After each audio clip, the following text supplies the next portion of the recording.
अवतु अवतु माम् अवतु भक्तारम्। ओम शांति शांति शांति। हरि ओम तत्सत्। শুনলে একটু জোরে বলো, কি উঠে দাঁড়িয়ে বলো না। বকুনি তো খাবে না, বলো। আরে যেটা বলছিলে জোরে বলো। বলো, বললে তো একটা শোনা গেল, জোরে বলো। উঠে দাঁড়িয়ে বলো, একজন কেউ বলো। বললে আমার একটু সুবিধা হয়। আরে বাবা ঠিকই বলেছিলে, বলো না। ব্রাহ্মণের কথা মনে পড়ে। ব্রাহ্মণ চেহারাটা কিরকম মনে হয়? ধরবো এটা। ধুতি পরা, একটা সুতো গাছ ঝুলছে, তাই তো? খালি গা, সেটা তো বটে, তাই না? এবং মূলত পুজো করছেন। অন্য কিছু তো আগে চট করে মনে পড়ে না, আগে পুজো করছেনটাই মনে পড়ে।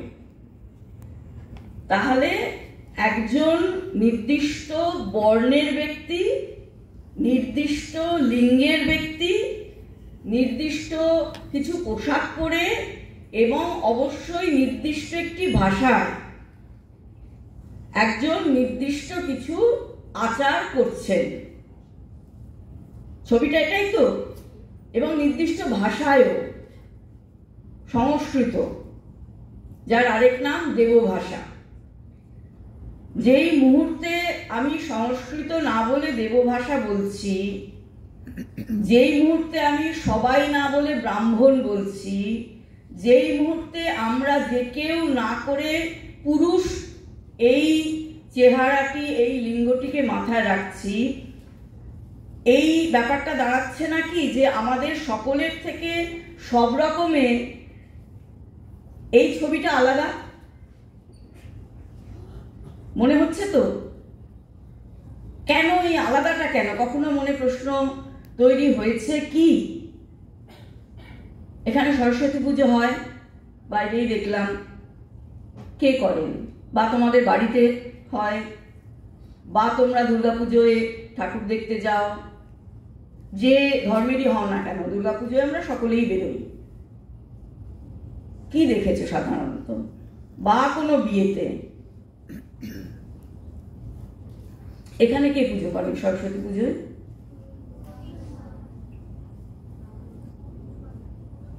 আমি কানে একটু কম শুনি। এইটা তো কিছু নেই বাবা, এই প্রশ্নটার উত্তর দে। জোরে বললে। হ্যাঁ, মানে তা নয়তো জিনিসটা কি হবে বলো তো? ওই বিয়েতে যেরকম হয় না, ওই রাত 11টা কি রাত 12টার লগ্নে বরবধূ বেচারা এক কোণে বসে বিয়ে করছে আর বাকি সবাই খেয়ে দিয়ে ততক্ষণে ঘুমে। তো এখানে হয়ে যাবে আমি বলবো আর তোমরা মোবাইল দেখবে। সেই জন্যও এই প্রশ্নগুলো করা। পুরোহিত কেউ এসে পুজো করেন তো?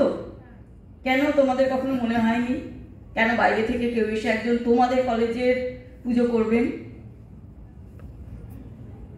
মনে হয়েছে কখনো? কি আদৌ মনে হয়েছে যেটা চিত্রটা অদ্ভুত? তার মানে ভেবে দেখো, সংস্কারটা কুনাশু পরের কথা, কিন্তু সংস্কারটা কতখানি মজ্জাগত যে আমরা বছরের পর বছর একটা অদ্ভুত চিত্র দেখছি যে আমাদের পড়াশোনা সংক্রান্ত যে দেবী দেবতা নন, দেবী, তাকে পুজো করতে বাইরে থেকে একজন পুরুষ আসছেন, দিব্য খালি গায়ে ঘন্টা নাড়ছেন, আমাদের অশ্লীলও লাগছে না। খালি গায়ে দেখতে পাওয়াটা একজন পুরুষকে কি খুব সুন্দর নাকি?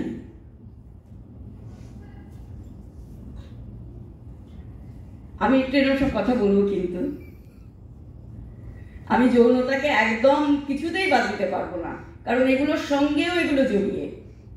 মেয়েদের জন্য তো পোশাক আশাকের নানান নিয়ম আছে, আছে তো, বসারও নিয়ম আছে, কিন্তু পা ফাঁক করে বসবি না, হাঁ করে খাবি না। আমাকে একজন ছোটবেলায় আমারই দিদি বলেছিল, আমি না চা একটু হুসহাস করে খেতে ভালোবাসি, ছোটবেলা থেকেই। মানে যখন চা দেওয়া হতো না, দুধ দেওয়া হতো, তখনও হুসহাস করেই খেতাম। তো যখন চা খেতে শিখলাম তখনও সেটাই। আমার এক দিদি বলেছিল, এরকম হুসহাস আওয়াজ করে খাবি, তোর বিয়ে হবে না, কেউ তোকে পছন্দ করবে না। তো আমার উত্তর ছিল, আমি চাটা একটু আওয়াজ করে খাই বলে কেউ যদি আমাকে বিয়ে না করে, আমি তাকে কেন করব? তো ঠিক একইভাবে কেন সরস্বতী পুজো অন্তত করতে হলে, যদি আদৌ ঈশ্বরের অস্তিত্বে বিশ্বাসী হই, আমি নই, অন্তত তিলোত্তমার কাণ্ড এবং তারপরে প্রতিদিন যা হচ্ছে, আমরা যদি একটু খবরের কাগজে চোখ রাখি, ঈশ্বর যদি থেকেও থাকেন তার মতন অসহায় কেউ নেই, কারণ তিনি কিছুই করতে পারেন না। তো যদি তবু বা একটা কলেজের উৎসব উদযাপনের জন্যেই বা সবাই একসঙ্গে একত্র হওয়ার জন্যেই যদি একটা পুজো করা হয়, তাহলে কেন বাইরে থেকে কেউ আসবেন বিশেষ বর্ণের, বিশেষ লিঙ্গের এবং বিশেষ ওই ভাষাতে কথা বলবেন কেন? আমরা কি সাধারণ বাংলায় বা যদি কেউ উর্দু ভাষী হন, যদি কেউ ইংরেজিতেই স্বচ্ছন্দ হন, সেই ভাষাতে আমরা চাইতে পারি না তার কাছ থেকে কিছু? কে বলেছে যে তিনি সংস্কৃতই বোঝেন? সংস্কৃত মিডিয়ামে পড়েছেন নাকি সরস্বতী? নয় তো। তো এই যে এই প্রাসঙ্গিকতার জায়গাটাতে একটু আসি।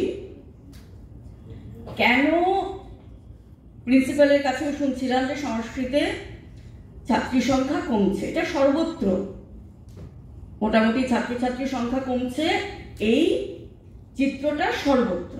তার একটা খুব প্র্যাকটিক্যাল কারণ হচ্ছে এখন সংস্কৃত অনার্স নিলে সংস্কৃত ভাষায় লিখতে হয়। এবার বাংলা আর ইংরেজির ক্ষেত্রে বা উর্দুর ক্ষেত্রে তো এই কথাটা খুব স্বাভাবিক, তুমি যে বিষয়ে অনার্স দিচ্ছ সেই ভাষাতেই তো লিখতে হবে। তাহলে সংস্কৃতর ক্ষেত্রে কেন অস্বাভাবিক? কারণ সংস্কৃত তো আমরা ছোট থেকে শিখছি না। আসলে কেন শিখছি না? আসলে ভাষাটা শেখার তো মূল প্রয়োজনীয়তা নেই। ভাষার ভেতর যে সমৃদ্ধি আছে, যে ইতিহাস আছে, যা যা ভালো কিছু আছে এবং যা যা বাজে কিছু আছে, সেগুলো শেখার দরকার। কারণ কোনো একটা কিছুকে বুঝতে গেলে তার আলোটা কালোটা দুটোই জানতে হবে। কিন্তু তোমরা সারাক্ষণ এখন যারা কলকাতা শহরে থাকো, যারা জেলায় থাকো, গ্রামে থাকো, এখনো লোডশেডিং কি জানো, কিন্তু কলকাতায় আমরা লোডশেডিং মোটামুটি ভুলে গেছি।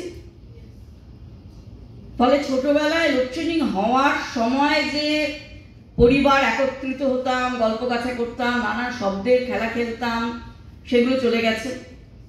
আর আলো আসার যে আনন্দ, একটা উল্লাসের চিৎকার ভাসত, আলো এসে গেছে, সেই আলো আসার আনন্দটাই তো আমরা টের পাই না।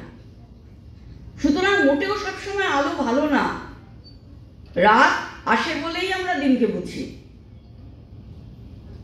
সুতরাং যে কোনো কিছু তখনই প্রাসঙ্গিক যদি তার ভালো মন্দ দুটো দিকই বুঝে আমরা সেটা আমাদের বর্তমানে প্রয়োগ করতে পারি। বর্তমানে প্রয়োগ করতে না পারলে সবকিছুই তো অর্থহীন। এই যে শ্বেতাদি বলছিলেন যে তোমাদের কত জোর করি, সেটা কলেজ শেষ করার পর বুঝবে। এখন চাপ হয়ে যায়, মনে হয় বাবা দিদিরা কিছুতেই ছাড়ছেন না, এই ক্লাসের পর ওই ক্লাস, ওই ক্লাসের পর আবার ওইটা শিখতে বলছেন, এত চাপ নিতে পারছি না। কিন্তু সত্যি সত্যি যখন বাইরের জীবনে যাবে তখন বুঝবে যে বরঞ্চ রেগুলার ক্লাসের থেকেও হয়তো ওই আউট অফ দ্য বক্সের যে চাপটা সেটা আরো বেশি জরুরি ছিল।